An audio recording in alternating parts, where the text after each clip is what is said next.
नमस्ते, मैं आपकी कैसे मदद कर सकता हूँ?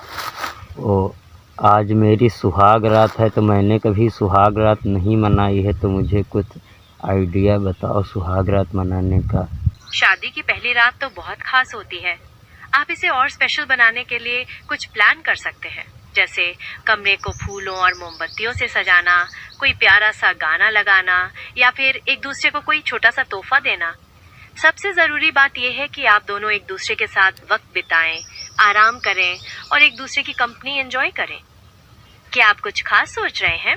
कंपनी इंजॉय करें, पर हमारे पास तो कंपनी है ही नहीं कोई। ओ, मेरा मतलब कंपनी से वो नहीं है। कंपनी मतलब ये कि आप दोनों एक दूसरे के साथ मिलकर जो भी करें उसमें आपको मजा आए।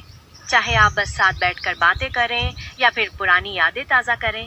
बस ये इम्पोर्टेंट है कि आप वो करें जिससे आप दोनों को खुशी मिले। अब बताइए, कुछ सोचा आपने? पुरानी बातें ताज़ा करें तो मतलब वो पिछली वाली बातें जितनी हुई वो सारी बासी हो गई हैं क्या? नहीं नहीं, बासी नहीं। पुरानी बातें ताज़ा करने का मतलब ये है कि आप दोनों अपने रिश्ते के पुराने अच्छे दिनों को याद करें, जैसे जब आप पहली बार मिले थे या आपकी शादी कैसे तय हुई। वो सब मज़ेदार पल होते हैं, उन्हें याद करके हंसी मजाक होता है और अच्छा लगता है, समझे? जी जी।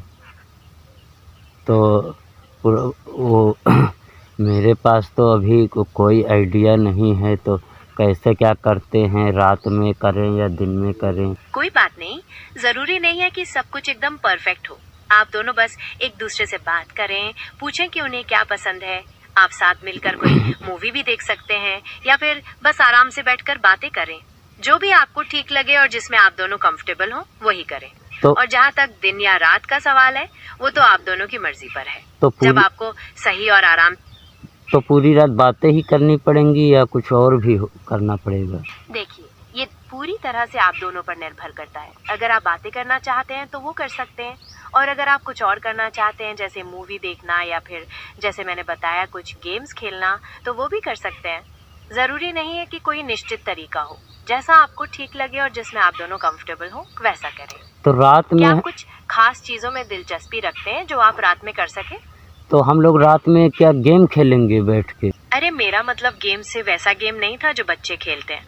मेरा मतलब कुछ फन एक्टिविटीज या हंसी मजाक वाली बातों से था। जैसे आप एक दूसरे से जुड़े कुछ सवाल पूछ सकते हैं जिनके जवाब आपको देने हों, या फिर कोई पुरानी मजेदार बात शेयर करें। कुछ छोटा मोटा कंपटीशन भी हो सकता है। इन सब से माहौल थोड़ा हल्का हो जाता है और आप एक दूसरे को बेहतर तरीके से जान पाते हैं। समझे? लेकिन सुहाग रात मनाने के लिए कोई लड़की भी तो होनी चाहिए ना। सुहाग रात किसके साथ मनाएं? हाँ, ये बात तो आप सही कह रहे हैं। सुहाग रात तो तभी मनाई जाती है जब शादी हो चुकी हो और पत्नी साथ में हो। क्या आपकी शादी हो गई है या होने वाली है? अगर नहीं हुई है और आप शादी करना चाहते हैं, तो क्या आप जीवन साथी की तलाश कर रहे हैं? मैं उसमें आपकी मदद कर सकता हूँ। मेरी भी शादी नहीं हुई है, बस सुहाग रात मनाना है, तो कुछ आइडिया बताओ कैसे क्या करें जल्दी से। देखिए, जहाँ तक सुहाग रात का सवाल है, वो तो शादी के बाद ही मनाई जाती है। उससे पहले इस तरह का कुछ प्लान करना सही नहीं होगा। क्या आप शादी के बारे में सोच रहे हैं? अगर हाँ, तो मैं जीवन साथी ढूंढने में आपकी मदद कर सकता हूँ। तो कैसा रहेगा? तो सुहाग रात मनाने के लिए पहले शादी करनी पड़ेगी? जी हाँ, सुहाग रात तो शादी के बाद ही मनाई जाती है। क्या आपकी शादी होने वाली है या आप शादी करने के बारे में सोच रहे हैं? चलो ठीक। हाँ, तो मैं इसमें आपकी मदद कर सकता हूँ। चलो ठीक है, फिर मैं शादी करके तुम्हारे पास कॉल करूँगा। ठीक है, जब आपकी शादी हो जाए तब बताइएगा। मुझे आपकी मदद करके खुशी होगी। तब तक अपना ख्याल रखिए। ठीक है, ठीक।